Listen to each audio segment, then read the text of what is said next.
If you look at where I am now, you'll miss the story. You see the success, the studio, the life, and you might feel a pang of envy.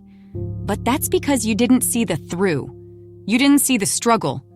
And the through was hell. I was born into chaos. My father, a man haunted by his own abused childhood, met my mother when she was just 16. He lied to her, promised her a life he couldn't provide, and dragged her into a world of violence and despair in New Orleans. At 18, she was married and broke. At 19, she had 2 daughters. By 24, I arrived, another child born into the crossfire of 2 deeply wounded people. My father's pain became my pain. His fists were a language I learned early. Growing up, death was a constant neighbor. The AIDS epidemic of the 80s was a shadow that fell over my church, taking someone nearly every Sunday. Murder was a casual headline at school, another classmate gone. There was no grief counseling, no one to teach you how to process it. I didn't think I would live to see 30.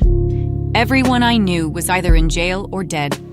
But in the middle of this darkness, there was a light, my mother. She was a woman of contradictions. Friday night, she might be drinking and playing cards, but Sunday morning, she was dragging me to church. She taught me about Jesus. She taught me about faith. She wouldn't let me give up. Then there was my aunt, a fire and brimstone, demon-chasing force of nature. Between these 2 extremes, I had to find my own balance, my own path, and that path was paved with forgiveness. People ask how I forgave my father. It wasn't easy. It started with a question I finally dared to ask him. What happened to you? He couldn't answer, but that question sent me on a quest. I talked to other family members, piecing together the fragments of his broken life. And I began to see him not just as the man who hurt me, but as a human being sent on a journey with an empty suitcase.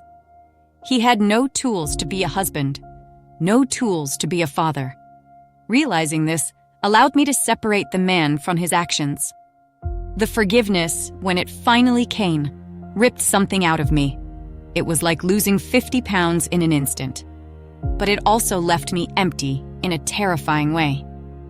I didn't realize it, but my disdain for him had been my fuel.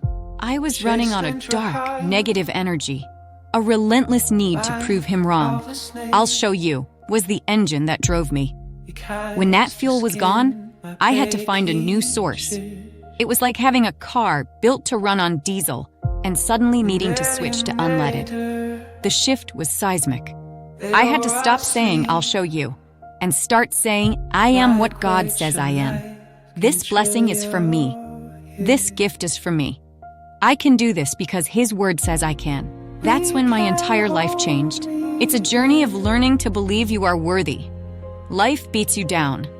It leaves a recording playing in your mind on a loop, telling you all the reasons you're not good enough.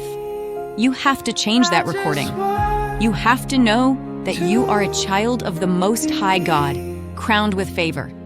It's not arrogance, it's agreeing with the Creator of the universe about who you are. And once you know your worth, you have to protect the dream He places inside you. Sometimes, that means hiding it, even from the people you love most. I'll never forget my mother, a woman I adored, telling me to give up on my dream. I had failed, used her credit card, and couldn't pay the bill. She told me to go get a job at the phone company, to be realistic. Tears were streaming down my face as she said it. She didn't get it. Her dream for me was based on her reality, not the one God had for me. I learned in that moment to hide my light, to nurture it in secret until it was strong enough to survive the doubts of others. The journey is a process of growing into the promise. God doesn't show you the final destination at the beginning. He gives you steps. My first studio felt huge, impossible to outgrow. 2 years later, we were bursting at the seams. God didn't take me from a small building to this massive army base overnight. He gave me stepping stones. He allowed me to grow into it. And at every step, I planted the word. Under the foundations of these stages, under the asphalt of the roads, Bibles are buried. This place is literally built on the word. The key is to keep digging. There were times I was ready to give up. I fired a company to drill a well, and they couldn't find water. Bill after bill, failure after failure. I was frustrated, angry. But I said, drill there, and don't stop until you hit water. They went deeper than they'd ever gone before. They wanted to quit. I said, keep going. 4 more inches. That's all it was.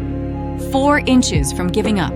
They hit an underwater spring that is still feeding this property today.